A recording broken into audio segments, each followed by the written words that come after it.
हाय बच्चों, welcome to Vedantu NEET made easy. I am your master teacher Ambika Sharma और आज हम लोग बात करने वाले हैं बायोमोलिक्यूल्स के बारे में and it is one of the most important chapters of your biology. बच्चे ये चैप्टर तुम्हें पता है सेल यूनिट में आता है, मतलब उस पूरे यूनिट में cell, biomolecule, cell cycle and cell division रहता है। और ये चैप्टर तुम्हारी क्लास 11th बायोलॉजी के साथ साथ क्लास 12th की केमिस्ट्री में भी है। हाँ, थोड़ा और इलेबोरेटेड वे में है, थोड़ा केमिस्ट्री के स्टाइल में है, लेकिन अगर आप ये चैप्टर अच्छे से करते हैं तो आपके अच्छा खासा बेस बन जाएगा for your class 12, very first thing. दूसरा ये बच्चे, ये chapter examination point of view से बहुत ज्यादा जरूरी है। आप देख सकते हो 2018 में एक क्वेश्चन, 19 में 2, 20 में 5 क्वेश्चन आए हैं इस चैप्टर से।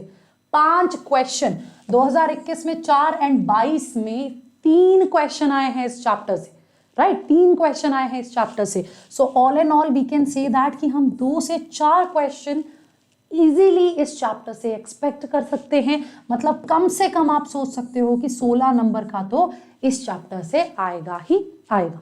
दूसरा बच्चे, ये चैप्टर ना अगर आपको ये समझ में आ जाता है, जैसे कि आप इस चैप्टर में कार्बोहाइड्रेट्स का जिक्र है, कार्बोहाइड्रेट समझोगे, डाइजेशन में उसको रिलेट कर लोगे, इवन प्रोटीन्स को, इवन लिपिड्स को, न्यूक्लिक एसिड्स को। दूसरा, जब हम इस चैप्टर में न्यूक्लिक एसिड्स की बात करते हैं तो वो हम क्लास 12 में मॉलिक्यूलर बेसिस ऑफ इनहेरिटेंस में भी पढ़ेंगे। सो जब आप लोग मॉलिक्यूलर बेसिस ऑफ इनहेरिटेंस में वो पढ़ोगे तब भी आप लोगों को अगर ये बेसिक्स क्लियर होंगे तो इस चैप्टर में परेशानी नहीं आएगी। सो इस चैप्टर को हमें ऐसे पढ़ना है जैसे हम लोग सिर्फ एक एग्जाम क्वालिफाई करने के लिए नहीं पढ़ रहे क्लास 11th का। हम लोग इस चैप्टर से अपने बेसिक्स बिल्ड करेंगे जो MBBS में भी काम आएंगे। बायोकेमिस्ट्री का बेसिक है ये चैप्टर, 110% तुम्हारी MBBS के लिए जरूरी है। डन। सो क्या क्या पढ़ेंगे आज हम लोग केमिकल कंपोजिशन का एनालिसिस डिस्कस करने वाले हैं, एलिमेंटल एनालिसिस डिस्कस करने वाले हैं and we'll be talking about the primary and the secondary metabolite.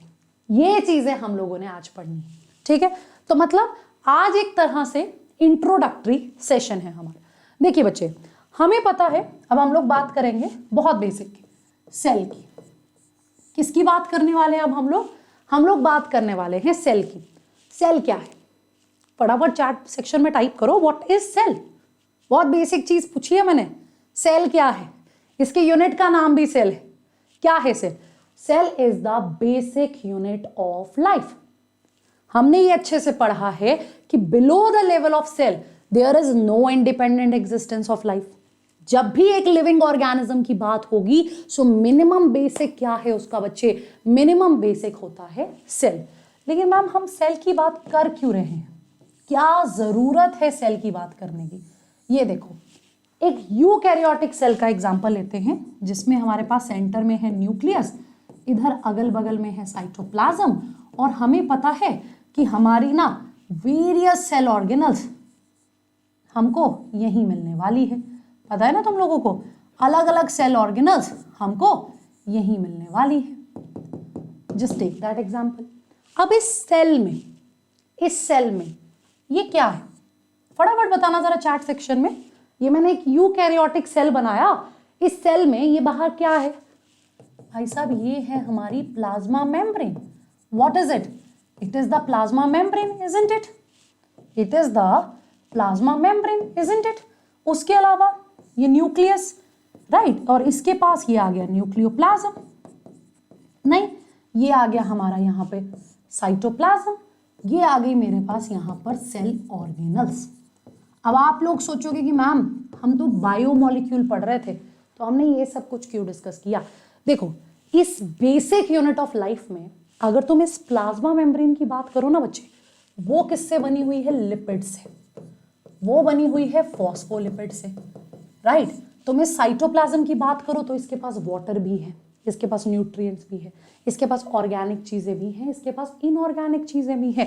इस न्यूक्लियस की बात करते हो तो यहाँ पर तुमको DNA देखने को मिलता है। इन सेल ऑर्गेनल्स के पास भी अलग अलग तरह के लिपिड, प्रोटीन्स, एंजाइम्स, पता नहीं कितना कुछ। सोचो ये सारी चीजें क्या बना रही हैं? ये सारी चीजें क्या बना रही हैं? ये हमारा एक बेसिक यूनिट सेल बना रही है। और अगर आप लोगों को याद हो, हमारे हक्सली भैया ने कहा था, किसी को पता है, याद है कि protoplasm, it is the protoplasm which is the physical basis of life, right? It is the protoplasm which is physical basis of life, right? और इस प्रोटोप्लाज्म में ये न्यूक्लियोप्लाज्म और साइटोप्लाज्म दोनों आ जाता है, right? इस प्रोटोप्लाज्म में ये न्यूक्लियोप्लाज्म और साइटोप्लाज्म दोनों आ जाता है, and it is the physical basis of life. ये हमारे पास क्या है? ये हमारे पास फिजिकल बेसिस है लाइफ का। सो कहने का मतलब ये है कि जो एक जरूरी चीज है, एक जो मिनिमम रिक्वायरमेंट है लाइफ बनाने के लिए, ये जो प्रोटोप्लाज्म है ये किससे बना है? इसके पास बच्चे अलग अलग ऑर्गेनिक और इनऑर्गेनिक ये सारे न्यूट्रिएंट्स आ जाते हैं, और इस चैप्टर में हम लोग यही पढ़ने वाले हैं। इस चैप्टर बायोमोलिक्यूल्स में हम लोग देखेंगे कि कौन कौन से कार्बन कंटेनिंग कंपाउंड हैं जो लिविंग चीजों को बना रहे हैं, राइट? कौन कौन से कार्बन कंटेनिंग कंपाउंड है जो लिविंग ऑर्गेनिजम्स को बना रहे हैं। And in simple words, yes, you can say that all carbon containing compounds present in a living organism, they are called as biomolecule. ध्यान से देख लो इसको और इसको लिख लो फटाफट, राइट? इसको ध्यान से देख लो और लिख लो, राइट? फटाफट लिख लेना जल्दी से। All carbon containing compound that we get from the living tissue, they are known as biomolecule, right? They are known as biomolecule, और इन्हीं बायोमोलिक्यूल्स को हमने डिस्कस करना है। तो तुम्हारे सामने मैंने एग्जाम्पल कोट कर दी कि ये अलग अलग चीजें अलग अलग ऑर्गेनिक इनऑर्गेनिक चीजों से बनी है, और एज पर हमारी एनसीईआरटी कार्बन कंटेनिंग कंपाउंड जितने भी हैं they comes under the biomolecules. ठीक है, this is the first point. अब आ जाओ बच्चे एक सेकेंड पॉइंट पे। अब even if you compare a plant and animal, right? अगर तुम लोग एक प्लांट और एनिमल को कंपेयर करते हो, सो तुम्हारे पास क्या आएगी? तुम्हारे पास सेम कंपोजिशन आएगी। थोड़ा बेटर वे में मैं तुम्हें बता रही हूँ। अगर हम लोग एक प्लांट और एनिमल सेल को कंपेयर करते हैं, राइट, हम लोग बेसिक जो देखेंगे, एडिशन डिलीशन तो होगा, एक तरह से हमें सेम सी कंपोजिशन मिलती है, एक जैसी कहीं ना कहीं से कंपोजिशन मिलती है। प्लांट अलग है, एनिमल अलग है, दोनों में कॉमन क्या है? दोनों लिविंग है। सो हमें कहीं ना कहीं सेम कंपोजिशन मिलेगी। दूसरा, इन्हीं सारी चीजों को, ये तो आ गया हमारे पास लिविंग, राइट? क्या आ गया हमारे पास? ये आ गया मेरे पास लिविंग। और उसके साथ साथ मैं अगर अर्थ की क्रस्ट की बात करूं, धरती की बात करूं, हमारी अर्थ की क्रस्ट की बात करूं, तब भी मुझे सेम कंपोजिशन, तब भी मुझे सेम चीजें मिलने वाली हैं। I am not saying the composition, same चीजें। जैसे लिविंग टिश्यू में भी मुझे कार्बन, हाइड्रोजन, ऑक्सीजन, नाइट्रोजन ये सब मिलेगा, मुझे वो अर्थ क्रस्ट में भी मिलेगा। समझ रहे हो? मुझे अर्थ क्रस्ट में भी मिलेगा।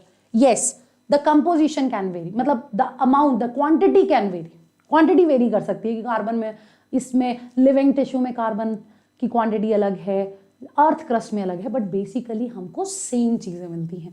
तो तुमने वो बड़े बूढ़ों की सेइंग तो सुनी होगी, अरे क्या करना है, मिट्टी से बने हैं, मिट्टी में ही मिल जाएंगे। बहुत बार सुना होगा ना, कई बार कहते हैं लोग, अरे मिट्टी का शरीर है, मिट्टी में ही मिल जाएगा। सो यहाँ से तुम मतलब निकाल लो उसका कि अल्टीमेटली हमारी कंपोजिशन, राइट, चाहे हमारे पास कोई कार्बन है, हाइड्रोजन है, ऑक्सीजन है, नाइट्रोजन है, जो भी चीजें हमारे पास हैं, कहीं ना कहीं उनका कंपोजिशन क्या है बच्चे? उसका कंपोजिशन आ जाता है सेम, राइट? कहीं ना कहीं उसका कंपोजिशन क्या, हाँ, मतलब एक तरह से वो एलिमेंट जब हम लोग चेक करते हैं तो हमारे पास क्या आ जाता है? सेम तरह के एलिमेंट हमारे पास आ जाते हैं। सेम तरह के एलिमेंट्स आने की वजह से, राइट, हम लोग ये चीज डिस्कस करते हैं। अभी सिर्फ ओवरव्यू चल रहा है, राइट? अभी सिर्फ क्या चल रहा है तुम्हारा? ओवरव्यू। अब यहां से देखो एक proper definition. So see, all the elements, molecules और the compounds that are present in a living organism, they are the biomolecules. क्या है बायोमोलिक्यूल्स? जो एलिमेंट, मॉलिक्यूल, कंपाउंड कहाँ प्रेजेंट है? एक लिविंग ऑर्गेनिज्म में। और जैसा मैंने तुम्हें कहा, क्यों ये चैप्टर इंपॉर्टेंट है? क्योंकि भाई साहब बायोकेमिस्ट्री का बेसिक है ये, और हम मेडिकल वालों का केमिस्ट्री के बिना गुजारा नहीं है।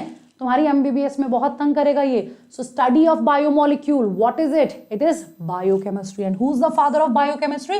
Karl Alexander Neuberg. So this is extra ज्ञान, you want to take it, you can, you want to leave it, you can. So living organism किस किस से बना है बच्चे? ये ऑर्गेनिक चीजों से भी बना है, इनऑर्गेनिक चीजों से भी, right? So here we go, this is the biomolecule.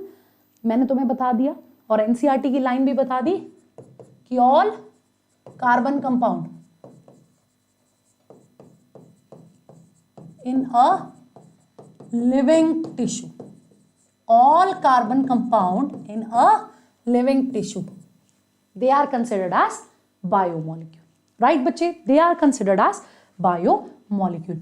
अब बच्चे दो वर्ड्स आ जाते हैं, बायो माइक्रो और मैक्रो। अब इसको डिस्कस करते हैं। सो तुम लोगों को क्या करना है, जैसे जैसे मैं लिखती जाऊं ना, तुम लोगों को भी टेबल बनाते जाना है, ठीक है? तुम लोगों को भी वैसा टेबल बनाते जाना है, राइट? बायो मॉलिक्यूल्स, ठीक है?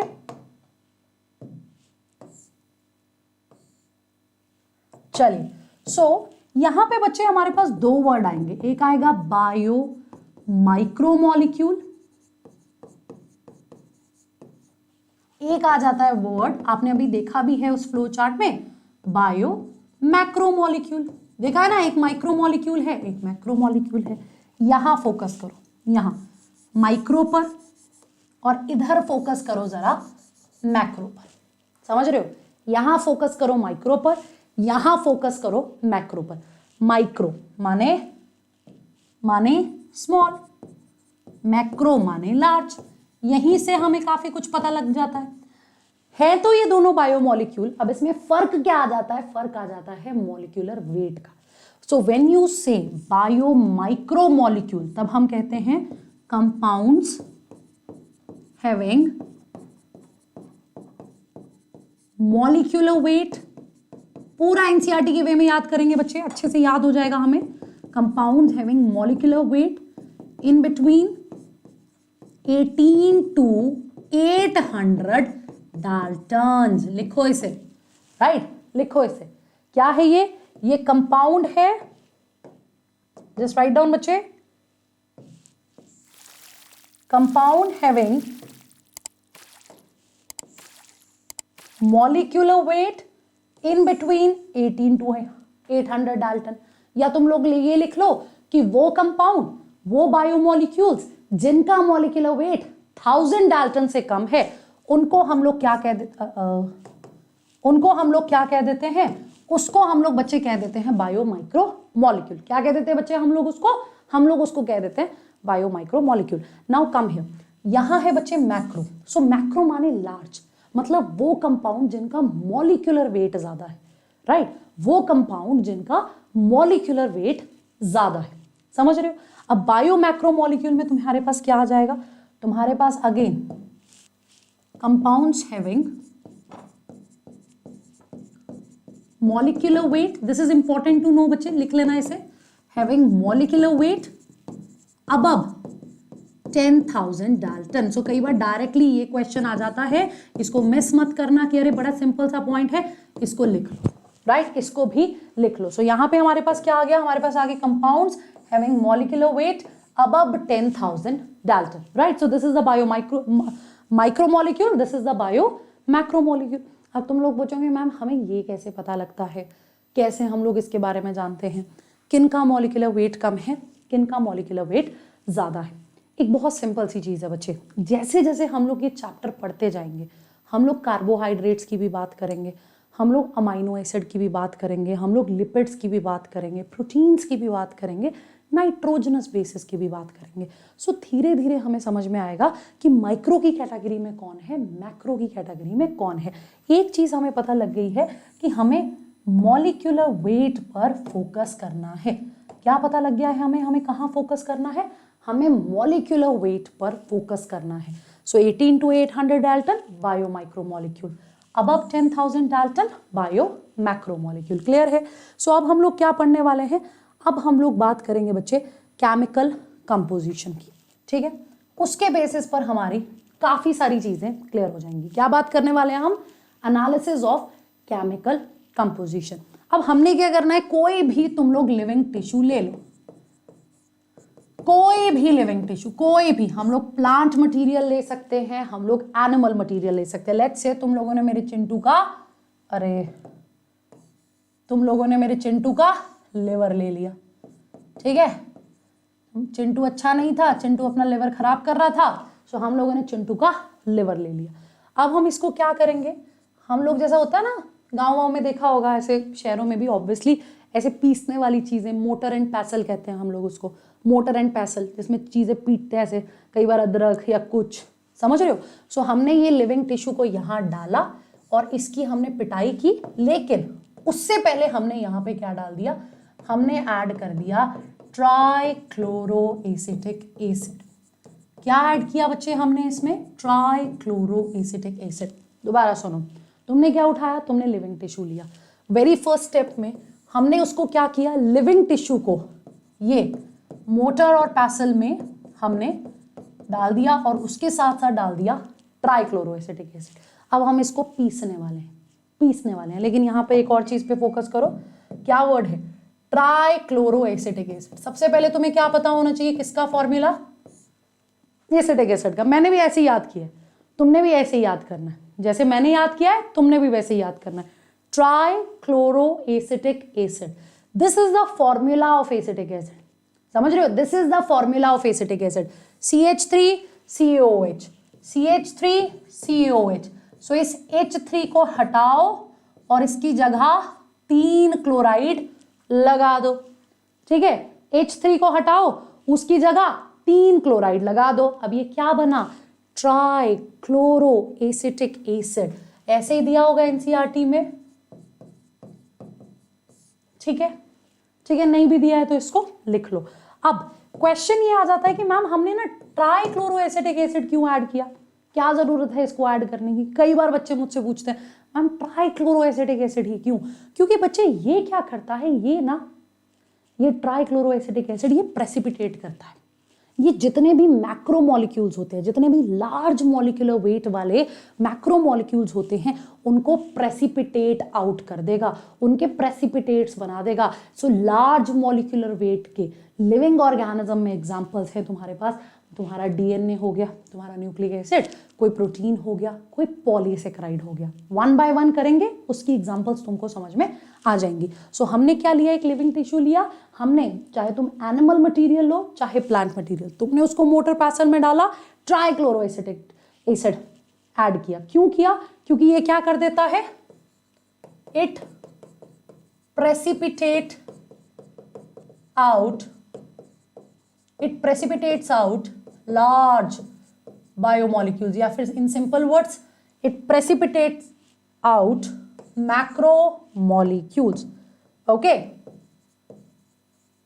macromolecules, that's the point. Clear बच्चे, that's the point. ये हो गया। अब जैसे ही तुमने इसको पीटा हमारे पास बन गई एक स्लरी। क्या बन गई हमारे पास, स्लरी। कभी चटनी बनाई है इस तरह से, ऐसे पीट के तो ऐसा एक बन जाता ना, एक पेस्ट जैसा कुछ, स्लरी बन गई हमारे पास। क्या बन गई, स्लरी, ऐसे कुछ घुला हुआ सा। अब हमने क्या किया बच्चे, हम लोगों ने ना एक चीज क्लोथ लिया। ठीक है, हमने क्या किया, चीज क्लोथ लिया। सो पहला स्टेप तो हमारा यही हो गया। दूसरा हमने फिर ट्राइक्लोरोएसिटिक एसिड ऐड किया, फिर हमारे पास एक स्लरी बन गई। फिर हमने अब इसको क्या करना है, हमने इसको सेपरेट करना है। हमने इसको क्या करना है, हमने इसको सेपरेट करना है। हमने लिया एक चीज क्लोथ और उसमें हमने अपनी स्लरी को पोर कर दिया। ठीक है, उसमें हमने अपनी स्लरी को, ये जो थिक सा हमारे पास एक पेस्ट सा आया था, उसमें हमने इसको पोर कर दिया, उसमें हमने इसको ऐड कर दिया। सो जब तुमने स्लरी को ऐड किया, जैसे छानते नहीं है घर में, कभी पनीर वनीर बनाया हो, कुछ चीजें ऐसे नीचे छन के आ गई, कुछ उस कपड़े में रह गई। सो ये जो कपड़े में रह जाएगा ना बच्चे, ये जो यहाँ कपड़े में रह जाएगा, ये बचा हुआ, और एक चीज आ जाएगी यहाँ नीचे। राइट। सो इसको छानने के बाद हमारे पास ये जो नीचे आया, this is the acid soluble pool. ये ऐसी चीज है जो उस ट्राइक्लोरोएसिटिक एसिड में घुल चुकी है। This is the acid soluble pool. ये बेसिकली हमारा फिल्ट्रेट है। राइट, फिल्ट्रेट है। मतलब हमने क्या किया, हमने एक स्लरी बनाई, एक पेस्ट बनाया, हमने एक चीज क्लोथ की मदद से उसको ऐसे निचोड़ा। सो जो नीचे हमारे पास आया, दैट इज द फिल्ट्रेट। वो क्या है, फिल्ट्रेट। उसको मैंने क्या कहा, एसिड सोल्यूबल पूल। और यहां पर ये जो बचा, that is retentate. Right, that is retentate, बचा हुआ, that is retentate, and this is making the acid insoluble fraction या इनसॉल्यूबल पूल, कुछ भी कह लो, चाहे इसको एसिड इनसॉल्यूबल पूल कह लो, चाहे इसको एसिड इनसॉल्यूबल फ्रैक्शन कह लो, दोनों चीजें जस्टिफाइड हैं, दोनों में कोई टेंशन नहीं है, ठीक है, दोनों में कोई टेंशन नहीं है। समझ में आया, समझ में आया। So this is what we have, ये हमने केमिकल कंपोजिशन में किया था। सो कैसा क्वेश्चन तुमसे पेपर में पूछा जा सकता है कि केमिकल एनालिसिस के ड्यूरिंग कौन सा एसिड यूज हुआ, राइट। दूसरा एमसीक्यू यहां से आ सकता है बच्चे, दूसरा एमसीक्यू यहां से आ सकता है। देख रहे हो कि रेटेंटेट में कौन सा फ्रैक्शन है, एसिड सॉल्यूबल या इनसॉल्यूबल। फिल्ट्रेट क्या है, acid soluble pool, acid insoluble pool. So that type of question can come in the paper. I hope up to this part it is all clear, ठीक है, ठीक है। अब तुमने इसमें क्या क्या देखा, अब साथ में ना एक और फ्लो चार्ट बनाओ। यस, एक और फ्लो चार्ट बनाना मेरे साथ।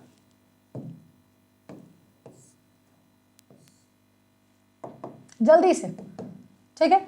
हमने किसकी बात की, बायोमोलिक्यूल्स की। बायोमोलिक्यूल्स में हमें क्या मिला, हमारे पास बायो माइक्रोमोलिक्यूल्स भी हैं, फटाफट बच्चे, हमारे पास बायो मैक्रोमोलिक्यूल्स भी हैं, राइट। हमारे पास बायो माइक्रोमोलिक्यूल्स भी हैं, हमारे पास बायो मैक्रोमोलिक्यूल्स भी हैं। अब ये बायो माइक्रोमोलिक्यूल्स तुमको कहाँ मिले थे, ये तुमको मिले थे, फटाफट, एसिड, एसिड, ये लिख लेना, अभी बताती हूँ ये तुम्हें पूरा, सॉल्यूबल पूल में। जैसे अभी मैंने तुम्हें ये बताया, ध्यान से देखना कि चीज क्लोथ में तुम लोगों ने छन्नी की, तो जो नीचे फिल्ट्रेट आया दैट इज एसिड सॉल्यूबल, जो एसिड में चीजें घुल गई। और ये जो तुम्हारा रेटेंटेट है बच्चे, राइट, ये जो तुम्हारा रेटेंटेट है, ये है तुम्हारा एसिड इनसॉल्यूबल पूल। बेसिकली जब तुम एसिड सॉल्यूबल पूल की कंपोजिशन चेक करते हो, राइट, एसिड सॉल्यूबल पूल की कंपोजिशन चेक करते हो, ये मैं अभी तुम्हें एनसीईआरटी से भी बताऊंगी बच्चे, वहां पर तुम्हारे पास क्या आ जाता है, यहां तुम्हारे पास आ जाते हैं माइक्रोमोलिक्यूल्स। क्या आ जाते हैं, बायो माइक्रोमोलिक्यूल। और ये जो तुम्हारा रेटेंटेट है, यहां हमारे पास क्या आ जाता है, मैक्रोमोलिक्यूल। क्या आ जाता है हमारे पास, macromolecule. Are you getting my point, यहां जाते हैं मैक्रोमोलिक्यूल। यही मैं तुम्हें यहाँ पर लिखवा रही हूँ, वो भी बताऊंगी कि कैसे। सबसे पहले इसको नोट करते चलो। So bio micromolecule acid soluble fraction, ये किस में आ गए, एसिड इनसॉल्यूबल फ्रैक्शन में। लेकिन हाँ, यहाँ एक एक्सेप्शन है, एक एक्सेप्शन है, विल डिस्कस दैट टू, ठीक है। अब यहां से एमसीक्यू बनता है, ध्यान से सुनना। बायोमोलिक्यूल्स माइक्रो मैक्रो क्लियर है। माइक्रो की जब बात की 18 to 800 डाल्टन, मैक्रो की बात की अबव 10,000 डाल्टन, ठीक है। Acid soluble pool is representing bio micromolecule, acid insoluble pool is representing bio macromolecule. अब इसका क्या मतलब है, इसका क्या मतलब है, what is the meaning of that. देखो, हमने जब वो केमिकल एनालिसिस किया, तो जब एसिड सॉल्यूबल फ्रैक्शन की हमने कंपोजिशन देखी, तो बच्चे वो साइटोप्लाज्म जैसा था, राइट। अगर तुम साइटोप्लाज्म में से ऑर्गेनल्स निकाल दो, मैक्रोमोलिक्यूल निकाल दो, बचा हुआ जितना भी है that is acid soluble fraction. Acid soluble fraction में क्या क्या आ जाता है तुम्हारे पास, it is just like the cytoplasmic composition. उस साइटोप्लाज्म में से तुमने ऑर्गेनल्स निकाल दिए हैं, समझ रहे हो, उस साइटोप्लाज्म में से तुमने क्या किया, ऑर्गेनल्स को साइड लाइन कर दिया, उनको हटा दिया है, ठीक है, उनको क्या कर दिया है, साइड लाइन कर दिया, उनको हटा दिया है, राइट बच्चे। सो क्या बच जाता है तुम्हारे पास, तुम्हारे पास कम मॉलिक्यूलर वेट वाली चीजें बच जाती हैं, कम मॉलिक्यूलर वेट वाली चीजें बन जाती हैं। This is about the organic compounds. और अगर मैं इनऑर्गेनिक की बात करूं तो सल्फर और फॉस्फोरस एक्सेट्रा, ये भी हमें यहां मिल जाएगा, समझ रहे हो, सल्फर और फॉस्फोरस, ये भी हमें यहां मिल जाएगा। And when you talk about the acid insoluble fraction, यहाँ पे जैसे मान लो डीएनए है, which is your nucleic acid, your proteins, right, your RNase, your polysaccharides, ऐसी ऐसी चीजें मिलेंगी, राइट, ऐसी ऐसी चीजें मिलेंगी, right. DNA, protein, RNA, polysaccharide, right, DNA, protein, RNA, polysaccharide, but I will add one point here, एक एक्सेप्शन है यहाँ, will let you know about that. और यहाँ क्या क्या आ जाएगा हमारे पास, कम मॉलिक्यूलर वेट वाले, जैसे मान लो कोई मोनोसेकेराइड आ गया, कोई सिंगल शुगर आ गई, राइट, यहाँ पर तुम्हारे पास नाइट्रोजनस बेस आ गया, राइट, यहाँ तुम्हारे पास अमीनो एसिड आ गए, समझ रहे हो, और ये सारे क्या हैं, ऑर्गेनिक, और इनऑर्गेनिक में हमें क्या मिला, सल्फर भी मिल गया एंड फॉस्फोरस, मतलब इनऑर्गेनिक कंपोजिशन भी हमें यहाँ मिली, सल्फर मिल गया, एक मिनट में इसको अलग कलर से लिखती हूँ ताकि तुम्हें विजिबल रहे, सल्फर, फॉस्फोरस, समझ रहे हो, ये सारी चीजें इनऑर्गेनिक उसमें आ गई, ठीक है। So monosaccharide, nitrogenous base, amino acid, ये सब कुछ हमें मिल जाता है एसिड सॉल्यूबल फ्रैक्शन में, having the low molecular weight, और हमारे पास मैक्रोमोलिक्यूल्स में एसिड इनसॉल्यूबल फ्रैक्शन में आ गए। अब ये जो एक पॉइंट तुम सबने लिखना है कि तुम्हें एसिड इनसॉल्यूबल फ्रैक्शन में लिपिड्स भी मिलते हैं, कितने बच्चों को इसके बारे में पता है? When you talk about the acid insoluble fraction, हमें वहां पर लिपिड्स भी मिलते हैं बच्चे। ये एक नोट सारे बच्चे ऐड कर लेंगे, जरूरी है ये एक नोट सारे बच्चे ऐड कर लेंगे। Lipids are not strictly biomacromolecule. जो हमारे लिपिड्स हैं they are not strictly biomacromolecule but present in acid insoluble, चाहे पूल बोल लो चाहे फ्रैक्शन बोल लो, राइट, चाहे पूल बोल लो चाहे फ्रैक्शन बोल लो। So lipids they are not strictly biomacromolecule but present in acid insoluble pool, right. Lipid के केस में समझ रहे हो, ये पॉइंट लिखना है हमने, ये बहुत इंपॉर्टेंट है।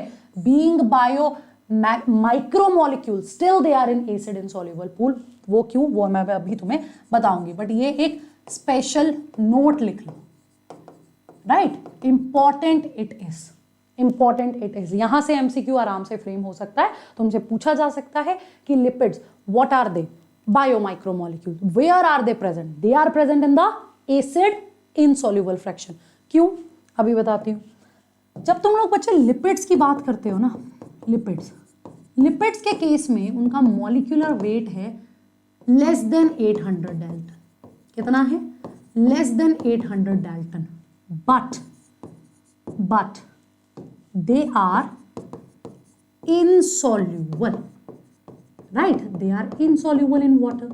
सो उसकी वजह से क्या होगा, राइट, वो क्या है, पानी में इनसॉल्यूबल है। अब इसकी वजह से क्या होगा, जो पानी में इनसॉल्यूबल चीज है, जब तुमने इस सेल को अच्छे से कूटा पीटा तो क्या हुआ, हमें पता है जो हमारी मेम्ब्रेन्स हैं वो लिपिड से बनी हुई हैं। जब हम लोग उनको तोड़ते हैं हमारे पास छोटे छोटे वेसिकल्स बन जाते हैं। क्या बन जाते हैं, छोटे छोटे वेसिकल्स बन जाते हैं। जैसे सपोज करो हमने इस सेल को तोड़ा, इस लिपिड के ऐसे छोटे छोटे हमारे पास इनसॉल्यूबल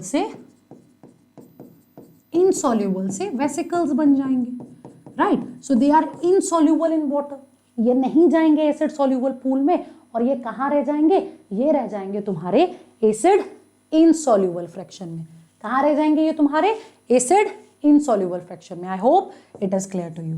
सो एक बार इसको फिर से रिवाइज करते हैं। हमने एनालिसिस किया केमिकल कंपोजिशन का, कैसे किया, हमने एक लिविंग टिश्यू लिया, मोटर पेसल में डाला, हमने ट्राइक्लोरोएसिटिक एसिड को ऐड किया, राइट। ये ट्राइक्लोरोएसिटिक एसिड, इसके पास प्रॉपर्टी है कि ये प्रेसिपिटेट आउट कर देता है बायोमैक्रोमोलिक्यूल, मैक्रोमोलिक्यूल के प्रेसिपिटेट बनाएगा। अब जब हमने इसको अच्छे से पीटा, हमारे पास स्लरी आई, वो स्लरी तुमने क्या किया, उस स्लरी को एक चीज क्लॉथ लिया, एक कपड़ा लिया, जैसे घर में पनीर बनाते हैं, हमने क्या किया, उसको सेपरेट किया। ये जो नीचे बची, ये जो नीचे फिल्टर होके आया, that is your filtrate, that is your acid soluble fraction. ये जो कपड़े में रह गया, that is your retentate, that is your acid insoluble pool, acid insoluble fraction. और इस एसिड इनसॉल्यूबल फ्रैक्शन के पास है तुम्हारे bio macromolecule. Acid soluble pool के पास है तुम्हारे बायो माइक्रोमोलिक्यूल। और यहां हमने और क्या देखा, हमने एक एक्सेप्शन देखी लिपिड की, राइट। हमने किसकी एक्सेप्शन देखी, लिपिड की। हमने ये देखा कि they are not strictly bio macromolecule but still they are present in insoluble pool. क्यों? क्योंकि इनका मॉलिक्यूलर वेट तो कम है but they are insoluble in water. इसीलिए जब हम उन्हें तोड़ते हैं we get the insoluble vesicles and that insoluble vesicles will not pass in acid soluble pool. So that is why lipid will be there in कहाँ, acid insoluble fraction, acid insoluble fraction. So ये देख लो तुम लोग, एकदम सुंदर सुंदर सी slide. सो ये तुम देख सकते हो, चाहे मैंने पॉइंट्स लिखवा दिए हैं, स्टिल तुम लोग चाहो तो इसका स्क्रीनशॉट ले लो, ठीक है। कि जैसे ही तुमने दो फ्रैक्शंस तुम्हारे पास आई, तुमने सेपरेट किया, यहाँ ये रेटेंटेट बचा हुआ, राइट, रेटेंटेट बचा हुआ। सो यहाँ तुम्हारे पास क्या है, मैक्रोमोलिक्यूल, फिल्ट्रेट में आ गए माइक्रोमोलिक्यूल, ठीक है बच्चे। यहाँ ऑर्गेनिक कंपाउंड की बात हो रही है। सो ये तुम लोग डिफरेंस देख सकते हो, मोनोसेक्राइड, ओलिगोसेक्राइड, अमीनो एसिड, यहाँ तक कि न्यूक्लियोटाइड एसिड सॉल्यूबल में, राइट, एसिड सॉल्यूबल में। एसिड इनसॉल्यूबल में the one having more than 10,000 dalton molecular weight, biomacromolecule, तुम्हारे polysaccharide, proteins, nucleic acid and lipids are also there. But yes, again I am telling you this, lipids exception है, lipids exception है, right. They are micromolecule, bio micromolecule, but they are being insoluble in the water, that is why they will remain in that retentate, right, they will remain in that retentate। ठीक है बच्चे, ठीक है। सो I hope यहाँ तक तुम्हें सारी चीज़ें क्लियर हो। अभी मैं एनसीईआरटी पे भी आऊँगी, तुम्हें यहाँ से कई सारी चीज़ें और मैंने समझानी है, राइट। जो मैंने स्टार्टिंग में तुम्हें कंपोजिशन वाला बताया ना, वो भी बताऊँगी, ठीक है। अब तुम सुनो type of question, type of question सुनो। दे कैन आस्क यू कि out of collagen, trypsin, glycine, glucose,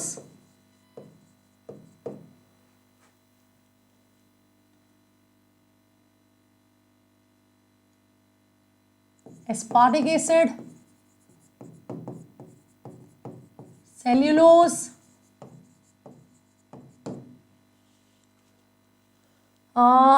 ठीक है, कोलेजन हो गया, ट्रिप्सिन हो गया, ग्लाइसिन हो गया, ग्लूकोज हो गया, एस्पार्टिक एसिड, सेल्यूलोज, तुम्हारा lecithin, which are, right, out of them which are present in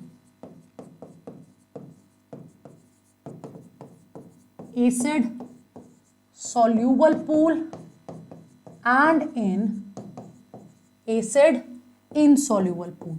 इनमें से कितने हैं जो एसिड सोल्यूबल पूल में हैं और कितने हैं जो एसिड इनसोल्यूबल पूल में हैं, राइट। फटाफट बताओ जरा, देखना इस क्वेश्चन को, फिर मैं एक्सप्लेन करूंगी। कितने हैं जो एसिड सोल्यूबल पूल में मिलेंगे, कितने हैं जो एसिड इनसोल्यूबल पूल में मिलेंगे।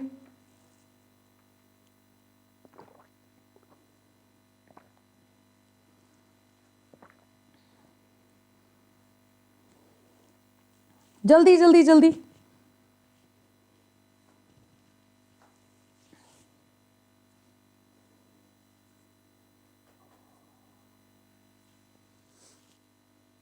फटाफट बताओ बच्चे, कोशिश करो, give it a try, give it a try. अब देखो इसको कैसे तुम्हें डीकोड करना है, ध्यान से देखो। अगर मैं तुम्हें सॉल्यूशन बताऊं कि इसका सॉल्यूशन हम लोग कैसे रख सकते हैं, एक तरफ लिख लो, ये तुम्हारे लिए ज़्यादा इजी वे रहेगा, एसिड सोल्यूबल पूल। अभी एक ट्रिक भी बताऊंगी, ध्यान से सुनते रहना, राइट। पहले मुझे आंसर बताने देना, फिर एक ट्रिक बताऊंगी, तुम्हें आइडिया लगेगा। एसिड इनसोल्यूबल पूल, यही बताना है। अब हमें पता है कि एसिड सोल्यूबल पूल में वी विल हैव माइक्रोमोलिक्यूल जिनका मॉलिक्यूलर वेट कम होगा, यहाँ होंगे हमारे बायो मैक्रोमोलिक्यूल और लिपिड्स जिनका मॉलिक्यूलर वेट ज़्यादा होगा। यही बात हुई थी। अब जब मैं कोलेजन की बात करती हूँ, कोलेजन क्या है, protein, it's a polymer, it will be there in acid insoluble pool. Trypsin again protein. लिखते चलो लिखते चलो। ग्लाइसीन क्या हो जाएगा? ग्लाइसीन हमारे पास है अमीनो एसिड। ग्लूकोज क्या है? Monosaccharide, right. ग्लूकोज क्या है? Monosaccharide, right. Aspartic acid once again amino acid, ठीक है। सेल्यूलोज क्या है तुम्हारा? पॉलीसेकेराइड, ये पता होना चाहिए। लेसिथिन क्या है हमारे पास? इट्स फॉस्फोलिपिड, ठीक है, इट्स फॉस्फोलिपिड। सो बस you got your answer. So हमें पता है कि जो माइक्रोमोलिक्यूल है, जैसे कि तुम्हारा glycine, right, glucose, right, aspartic acid, ये आ जाएगा एसिड सॉल्युबल पूल में। और इनसॉल्युबल में कौन कौन आ जाएगा हमारे पास? हमें पता है कि कोलेजन हमारा प्रोटीन है, हाई मॉलिक्यूलर वेट है, वो जाएगा यहां। उसके अलावा trypsin, again enzyme, again protein.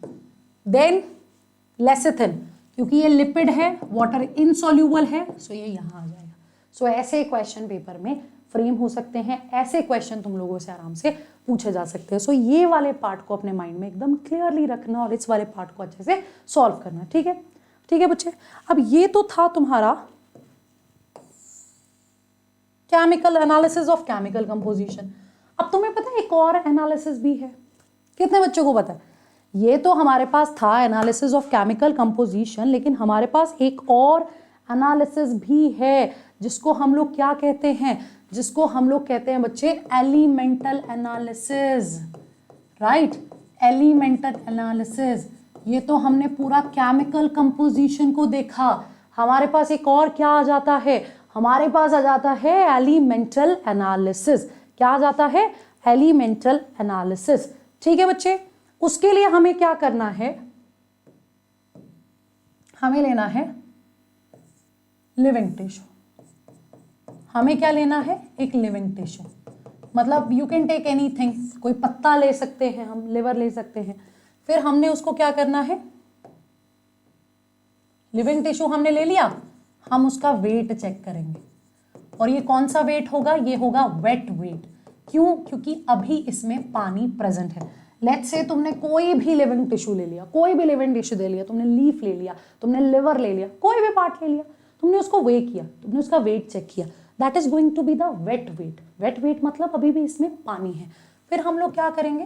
Right, इसको ड्राई करेंगे। इस लिविंग टिश्यू को हम लोग क्या करेंगे? ड्राई करेंगे। उससे क्या होगा?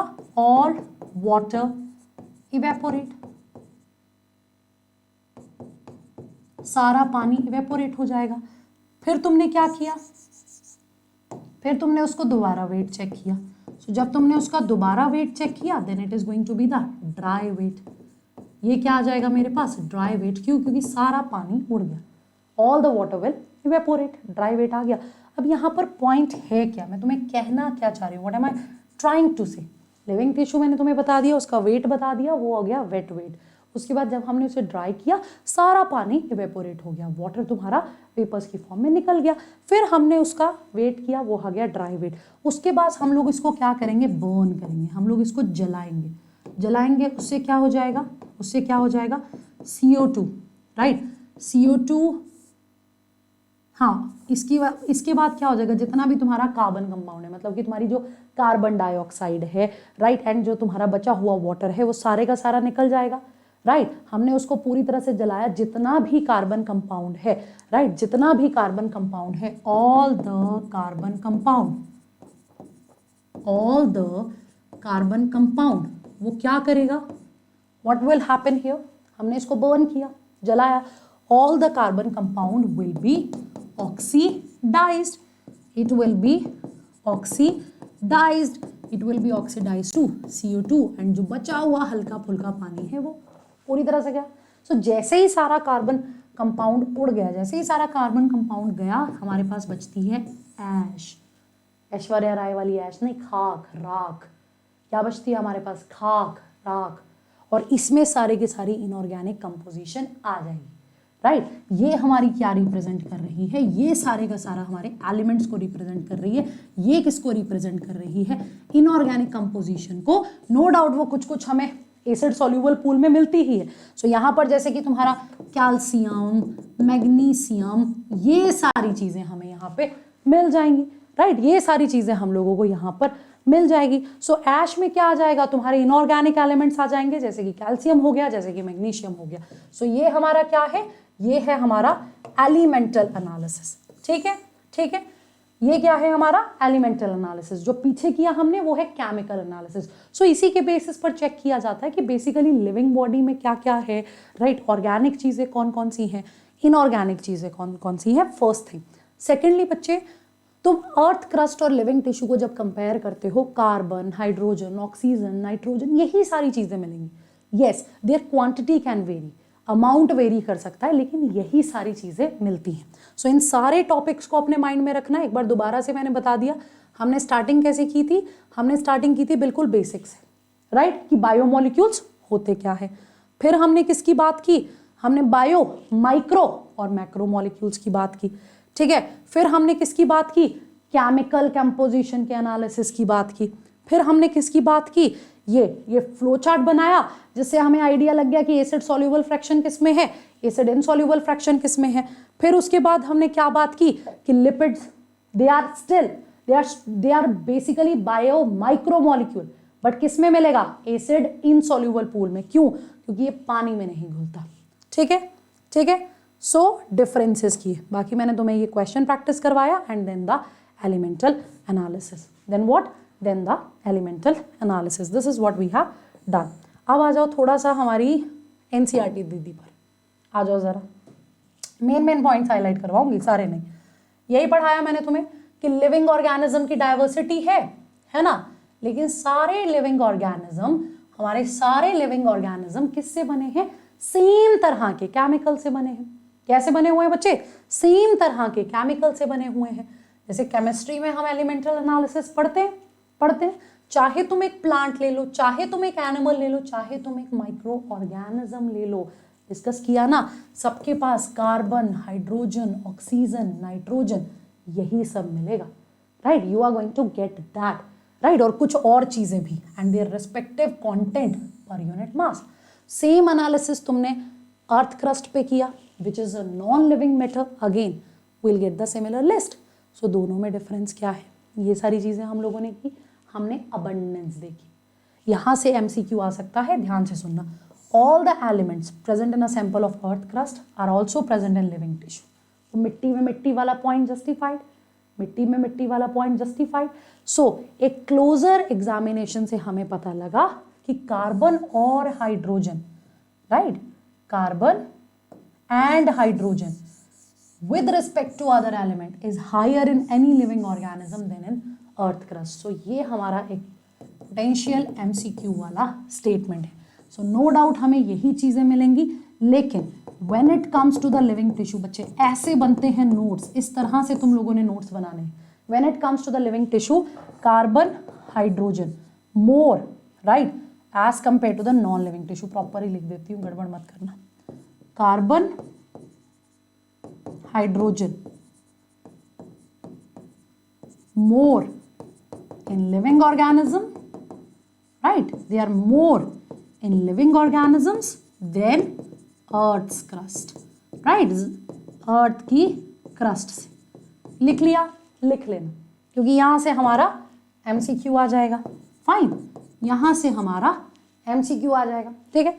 सो अब आ जाओ केमिकल कंपोजिशन के एनालिसिस पे। सेम स्टोरी अभी डिस्कस की कि लिविंग टिश्यू लिया, ट्राइक्लोरोएसिटिक एसिड हमने उसमें ऐड किया, मोटर एंड पैसल से उसको अच्छे से पीटा, एक स्लरी बन गई, और जब हमने एक चीज क्लोथ और कॉटन क्लोथ की मदद से उसको सेपरेट किया, हमारे पास दो फ्रैक्शंस आ गई, filtrate and then the second is retentate. Filtrate acid soluble, retentate acid insoluble, ठीक है, ये देख सकते हो तुम लोग, राइट बच्चे, राइट बच्चे। सो ऑर्गेनिक कंपाउंड्स हमारे आ गए। ओ वाह, एक मिनट जस्ट लेट, चलिए, डन बच्चे। सो ये हमारे पास आ गया, थोड़ा आड़ा टेढ़ा हो गया, एडजस्ट कर लेना। चलिए, सो द नेक्स्ट पार्ट, हाँ एक और ट्रिक देती हूँ तुम लोगों को, लिख लो फटाफट, लिख लो। The trick is fast, right, fast. इसका मतलब क्या है, your filtrate is acid soluble. F stands for filtrate, AS stands for acid soluble, T माने ट्रिक, ठीक है, T माने ट्रिक, दैट्स ऑल, ठीक है। सो उसके बाद हमने लिविंग टिश्यू का एनालिसिस पढ़ लिया बच्चे, अलग अलग सेपरेशंस कैसे कैसे होती हैं, वो सारी चीजें हम लोग हायर क्लासेस में पढ़ते हैं, तो उसको हम इतना डिटेल में जाएंगे नहीं। जैसे एनालिटिक टेक्निक्स होती हैं, हम इन कंपाउंड्स पे लगाते हैं, मॉलिक्यूलर फॉर्मूला देखते हैं, स्ट्रक्चर देखते हैं। अभी तो मैंने तुम्हें डायरेक्ट कहा कि एसिड सॉल्यूबल पूल में बायो माइक्रोमोलिक्यूल है, इनसॉल्यूबल में मैक्रोमोलिक्यूल है, लेकिन भाई ये एनालिसिस के बेसिस पर है। और ये जो मैंने तुम्हें बताया ना कि जितने भी कार्बन कंपाउंड्स है जो हमें लिविंग टिश्यू से मिलते हैं, they are biomolecules, again MCQ, right, again MCQ। लेकिन इसके साथ साथ इनऑर्गेनिक एलिमेंट्स भी हैं जिनको हमने कैसे चेक किया, एलिमेंटल एनालिसिस से, ऑलरेडी डिस्कस्ड, ठीक है बच्चे। सो ये टेबल हमारा मोस्ट इंपॉर्टेंट टेबल है, मैं बताऊंगी कैसे। NCERT दीदी में जो टेबल है ना, मैं नहीं कह रही तुम सारी वैल्यूज याद रखो, तुम्हें 2 पॉइंट्स याद रखने हैं। जैसे एक, carbon hydrogen more in living organism, carbon and hydrogen they are more in living organisms, ठीक है, ये देख लो, कार्बन हाइड्रोजन, ये अर्थ क्रस्ट, ये देखो। अब दूसरा तुम लोग क्या लिख सकते हो, carbon is more than hydrogen in living organism. मैं कुछ भी अपनी तरफ से नहीं बता रही बच्चे, इस टेबल के पॉइंट्स बता रही हूं। Carbon is more than hydrogen in living organisms, right, in living organism. अब आ जाओ, ऑक्सीजन ऑब्वियसली वो लिविंग है, तो उसके पास क्या है, उसके पास ऑक्सीजन ज्यादा है, राइट, वो लिविंग है तो उसके पास ऑक्सीजन ज्यादा है। सो ये सारे पॉइंट्स तुम लिख सकते हो कि कार्बन, हाइड्रोजन, इवन अगर चाहो तो यहां ऑक्सीजन भी ऐड कर लो, it is more in living organism. दूसरा, carbon is more than hydrogen in living organism. चलिए अब ये एक और इंपॉर्टेंट पॉइंट, सिलिकॉन वाला पॉइंट बड़ा इंपॉर्टेंट है। ये दिख रहा है, सिलिकॉन अर्थ क्रस्ट में बहुत ज्यादा है पर नेग्लिजिबल इन लिविंग ऑर्गेनिज्म। ये पॉइंट्स लिखो, यहां से तुम्हारे क्वेश्चन फ्रेम हो सकते हैं। Silicon negligible in living organism but earth crust में है, ठीक है, ठीक है बच्चे। सो ये पॉइंट्स है जहां पर हमको फोकस करना है, ये इस तरह के पॉइंट्स है जहां से तुम्हारा क्वेश्चन इस टेबल के बेसिस पर भी आ सकता है। सो इनको अंडर एस्टिमेट ना करो, जितना हो सके इसको रिवाइज कर लो, दोबारा से वैल्यू देख लेना। सो कार्बन, हाइड्रोजन, ऑक्सीजन, वो किसमें ज्यादा है, वो तुम्हारे लिविंग ऑर्गेनिज्म में ज्यादा है as compare to the earth crust, right, as compare to the earth crust. बाकी उसके अलावा बच्चे, अर्थ क्रस्ट में ऑक्सीजन, राइट, फिर हाइड्रोजन, फिर हमारे पास क्या आ जाएगा, हमारे पास आ जाएगा कार्बन। यहां देखो, oxygen, then carbon and then it is the hydrogen. So ये कंपैरिजन कर करके जितने क्वेश्चन प्रैक्टिस कर सकते हो जरूर करना, राइट, जितने क्वेश्चन प्रैक्टिस कर सकते हो जरूर करना, क्लियर। और उसके बाद जब मैंने तुम्हें ऐश के बारे में बताया, एलिमेंटल एनालिसिस के बारे में बताया, ये हमने डिस्कस कर लिया है ना कि कैल्शियम, मैग्नीशियम है, inorganic compound, sulphate, phosphate, they are also in acid soluble fraction. So it is already discussed, kindly read the NCERT accordingly, right बच्चे। सो एलिमेंटल एनालिसिस से हमें ये पता लगा कि लिविंग टिश्यू में हाइड्रोजन, ऑक्सीजन, क्लोरीन, कार्बन सब है, right, while analysis for compound gives an idea of organic and inorganic constituent। मतलब जब सिर्फ एलिमेंटल एनालिसिस देखा तो कार्बन, ऑक्सीजन, ये सब पता लगा, राइट। जब हमने कंपाउंड देखे तो ऑर्गेनिक, इनऑर्गेनिक की फॉर्म में हमने इसको डिफरेंशिएट किया और उस पॉइंट से हमने इसे पढ़ा, राइट बच्चे। सो यहाँ बस यही दे रखा है कि केमिस्ट्री के पॉइंट ऑफ व्यू से चाहे तुम फंक्शनल ग्रुप के बेसिस पर डिफरेंशिएट करके अलग अलग चीज़ों के बारे में बता सकते हो, राइट। सो अब पहले एक क्वेश्चन का आंसर दो, फिर हम लोग क्या करेंगे, प्राइमरी और सेकेंडरी मेटाबोलाइट। आज की क्लास का लास्ट टॉपिक फिर डिस्कस होगा, but first of all answer this question. Just answer this question and be quick, जल्दी फटाफट इस क्वेश्चन का आंसर करो। Cut surfaces of fruit and vegetables often become dark because, give it a try, एक try करो। हाँ बोलोगे तुम मुझे मैम ये कहाँ से आ गया, पढ़ा तो कुछ और रही, कोशिश करो जरा, थोड़ा दिमाग लगाओ।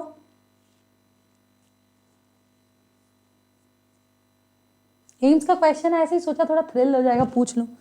अरे सिंपल है, कट सर्फेसेस, राइट, क्यों डार्क हो जाते हैं? क्योंकि ऑक्सीडेशन हो जाता है एक एसिड का which is present in the form of, in presence of trace of iron from the knife makes it dark. Oxidation of tannic acid in the presence of trace of iron from the knife makes it dark. जब छुरी से काटते हैं तो काला हो जाता है क्योंकि वहां पे थोड़ा थोड़ा आयरन है और ये जो एसिड है ये ऑक्सीडाइज हो गया। सो ये एक्स्ट्रा ज्ञान था, अभी प्राइमरी सेकेंडरी मेटाबोलाइट करेंगे, उससे रिलेट हो जाएगा। अब एनसीईआरटी की लाइन से ये क्वेश्चन है कि कौन सा element it is present in very less quantity in human body, out of the following which one is present in very less quantity in human body?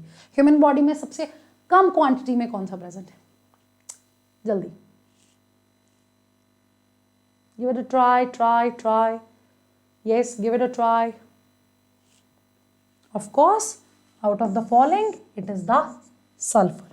clear बच्चे, it is the sulfur। ठीक है, चलिए अब हम लोगों ने एक और टॉपिक को रिवाइज करना है which is metabolites, right, which is metabolites. So अभी ये टाइटल भूल जाओ कि एनालिसिस ऑफ केमिकल कंपोजिशन है, अब हम लोग मेटाबोलाइट्स की बात करने वाले हैं। What are we going to discuss? We are going to talk about the metabolites. अब ये मेटाबोलाइट वर्ड का मतलब क्या है? रुको एक बार, रुको। इस मेटाबोलाइट वर्ड का क्या मतलब है? बच्चे तुम्हें एक चीज पता है, हमारी बॉडी में मेटाबॉलिज्म चलता है, मतलब केमिकल रिएक्शंस चलती हैं। मैं बार बार ये लाइन रिपीट करती हूँ कि अगर हम जिंदा हैं मतलब मेटाबॉलिज्म मतलब केमिकल रिएक्शंस, तोड़ फोड़ बॉडी में चल रही है। मेटाबॉलिज्म और लिविंग ऑर्गेनिज्म ये दो टर्म्स एकदम सिनोनिम्स हैं, ठीक है। So when you use the word metabolite मतलब इसको पहले केमिकल रिएक्शन से रिलेट करो। जैसे सपोज करो कोई भी केमिकल रिएक्शन है, कार्बन डाइऑक्साइड प्लस वाटर जुड़ा, जैसे फोटोसिंथेसिस में नहीं पढ़ते हैं, ग्लूकोज बनता है, ऑक्सीजन निकलती है, एनर्जी बनती है, this is what we discuss. यहाँ कुछ बना, anabolic reaction, right, anabolic reaction. जब हम रेस्पिरेशन में ग्लूकोज का तोड़ फोड़ करते हैं, जैसे लेट्स से ग्लाइकोलिसिस में हमारे पास क्या आ जाता है, पायरुवेट आ जाता है, तब आ गया ब्रेक डाउन, तोड़ना। जैसे कैटा माने कट, कट ब्रेक डाउन, तोड़ना, कैटा माने कट ब्रेक डाउन, सो वो आ गया कैटाबॉलिज्म। अब इन एग्जाम्पल्स को देने का क्या मतलब है? वाई कि हमारी बॉडी में ना नॉर्मली मेटाबॉलिज्म चल रहा है, केमिकल रिएक्शंस चल रही हैं, कहीं कुछ बन रहा है तो कहीं कुछ टूट भी रहा है बच्चे। अब इन केमिकल रिएक्शंस के ड्यूरिंग ना बीच में हमारे पास कुछ एक प्रोडक्ट्स बनते हैं। जैसे कई बार केमिकल रिएक्शन के ड्यूरिंग कुछ इंटरमीडिएट्स, उस प्रोसेस के ड्यूरिंग कुछ बीच बीच में चीज़ें बन जाती हैं, राइट, मेटाबोलाइट्स, राइट। अब ये जो इंटरमीडिएट्स बने, ये जो कंपाउंड बने ड्यूरिंग द केमिकल रिएक्शन, इनको हम लोग कह देते हैं मेटाबोलाइट्स। फटाफट अपनी पेन पेंसिल जल्दी से लेके आओ, जल्दी से लेके आओ और इसको लिखो, राइट, जल्दी से लेके आओ और इसको लिखो। क्या आ गया हमारे पास? मेटाबोलाइट्स। क्या है ये metabolites? Form during the chemical reaction, definitely, ultimately तो ये केमिकल रिएक्शंस के ड्यूरिंग ही बनेंगे ना, या केमिकल रिएक्शंस की बजाय मेटाबॉलिज्म लिख लो, much more clear it will be. So कई मेटाबोलाइट्स कैसे बनते हैं बच्चे? कई मेटाबोलाइट्स तब बनते हैं जब हमारे जो मेन फिजियोलॉजिकल प्रोसेस चलते हैं, इंपॉर्टेंट प्रोसेस, जैसे मान लो प्लांट्स में कहीं फोटोसिंथेसिस हो रही है, हमारे केस में कहीं रेस्पिरेशन हो रही है, किसी भी तरह से, मतलब जब हम प्राइमरी इवेंट्स की बात करते हैं हमारी बॉडी की। जैसे for an example, come to this slide, ये लिखा है primary metabolites and secondary metabolites. When it is primary, carbohydrate, proteins, lipids, nucleic acid, जो डायरेक्टली ग्रोथ में इन्वॉल्व है, राइट, जो डायरेक्टली ग्रोथ में इन्वॉल्व है, वो है प्राइमरी मेटाबोलाइट्स। ये हमारे मेन फिजियोलॉजिकल प्रोसेसेस में डायरेक्टली रोल प्ले कर रहे हैं, चाहे फिर तुम्हारा फोटोसिंथेसिस हो गया, रेस्पिरेशन हो गया, किसी भी तरह से। Then comes the secondary metabolite, indirectly involve in growth. ये एक लाइन बहुत अच्छे से एक्सप्लेन करती है सेकेंडरी मेटाबोलाइट। मतलब ये वो है बच्चे जो मान लो जैसे तुम्हारे प्लांट है या कोई तुम्हारी फंगस है, उनमें उनकी रिएक्शंस के ड्यूरिंग कुछ ऐसे कंपाउंड बने जिनकी शायद उन्हें इनडायरेक्टली जरूरत है ग्रोथ में, डायरेक्टली नहीं। ये ऐसे मेटाबोलाइट्स, ऐसे कंपाउंड्स हैं जो हम ह्यूमन वेलफेयर के लिए यूज होते हैं, जैसे कि alkaloids, terpenoids, pigments etcetera.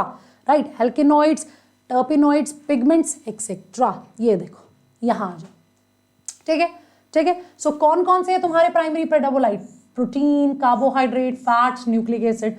Right, so यहां पर ही नोट ऐड कर लो कि they are directly involve in growth, right? They are the one which are taking part in our normal physiological reactions, right? जो हमारी बॉडी में नॉर्मल फिजियोलॉजी चल रही है, जो बेसिक रिएक्शंस चल रही हैं, जो उसके ड्यूरिंग रोल प्ले करते हैं, तब बनते हैं, they are the primary metabolites, right? They are the primary metabolites.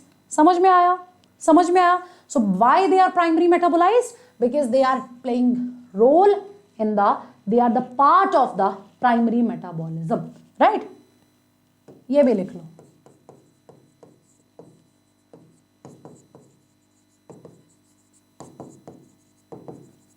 So primary metabolism है, मेन मेटाबॉलिज्म है।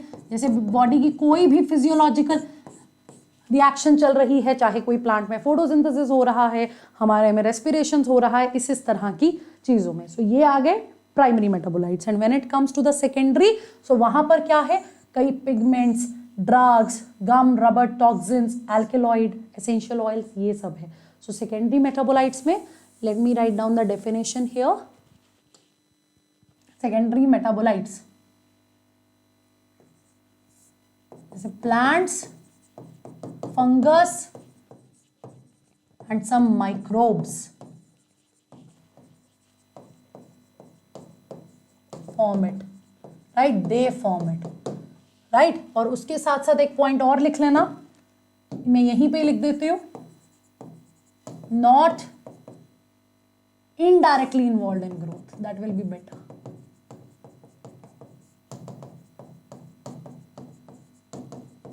और कहां मदद कर रहे हैं ये बच्चे? कहां मदद कर रहे हैं ये हमारी? ये ह्यूमन वेलफेयर के काम आएंगे। जैसे हमें कई प्लांट से कई पिगमेंट्स मिलती हैं, एसेंशियल ऑयल्स मिलते हैं, कई जगह से टॉक्सिन्स भी मिलता है, that comes under the secondary metabolite. So बच्चे ये table another important table, most important table है ये भी। सो यहाँ से बहुत बार क्वेश्चन आया, जैसे पिगमेंट्स की बात की, कैरोटीनोइड्स, एंथोसाइन, साइनेंस, पता है ना ये नाम? अलग अलग पिगमेंट्स, जैसे एक प्लांट में हमें एक ही कलर तो नहीं मिलता, अलग अलग कलर मिलते हैं, राइट? अलग अलग कलर मिलते हैं। जैसे बीट रूट का कलर हमें पता है कितना अलग है, वो क्यों? इन पिगमेंट्स की वजह से। बहुत सारे एग्जांपल्स हैं, कुछ वाटर सॉल्यूबल हैं, कुछ फैट सॉल्यूबल हैं। सो यहाँ से क्वेश्चन आता है।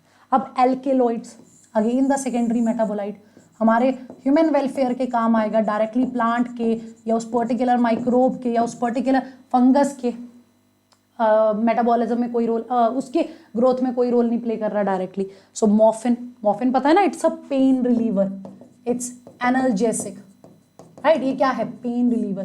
कोडीन का भी कुछ इसी तरह का ही काम है।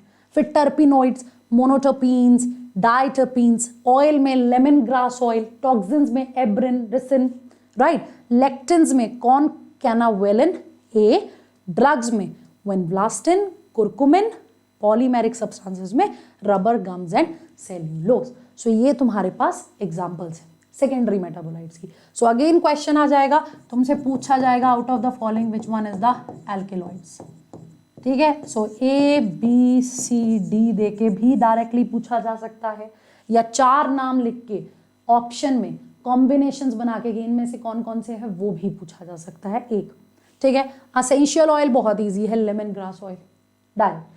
टॉक्सिन्स पे अभी रिसेंटली पेपर में क्वेश्चन आया है, राइट? तुम्हारे नीट 2021 में भी क्वेश्चन आया है इसमें से, एब्रिन और रिसिन, ठीक है? ये याद रखना है। ड्रग्स में विनब्लास्टिन, कुरकुमिन, ये थोड़ा थोड़ा पता है कहाँ कहाँ से मिल रहे हैं, नहीं पता है तो ये चेक करना। ये आ जाएगा बच्चे हमारे पास एक होमवर्क, राइट। ये सारे बच्चे मुझे चैट सेक्शन में बताएंगे। जैसे कोडीन का रोल क्या है, लिख लो होमवर्क। कोडीन का रोल क्या है तुम्हारे कॉनकैनावेलिन, इसका रोल क्या है। विनब्लास्टिन कहां से मिला, बहुत कॉमन है ये विनब्लास्टिन, एंटी कैंसरस है ये विनब्लास्टिन, ये कहां से मिला ये भी होमवर्क है। और तुम्हारा कुरकुमिन तुम्हें कहां से मिला ये भी तुम लोगों का होमवर्क है, राइट, ये भी तुम लोगों का होमवर्क है। सो ये सारी चीजें तुम लोग मुझे बताओगे कब, अगली क्लास में, राइट, कब बताओगे अगली क्लास में कि ये क्या है, ओके, ये क्या है, ठीक है बच्चे, ठीक है। सो ये टेबल भी इंपॉर्टेंट है, आज हमने 2 टेबल किए और यही चीजें एनसीईआरटी में भी हैं, राइट। सो इसको अच्छे से रिवाइज कर लेना। So now answer this question कि इनमें से कौन सा is not strictly biomacromolecule although obtained in macromolecular fraction during cell content separation. So बताओ जरा, आंसर दिस टू मी, फटाफट, जल्दी जल्दी जल्दी आंसर दिस।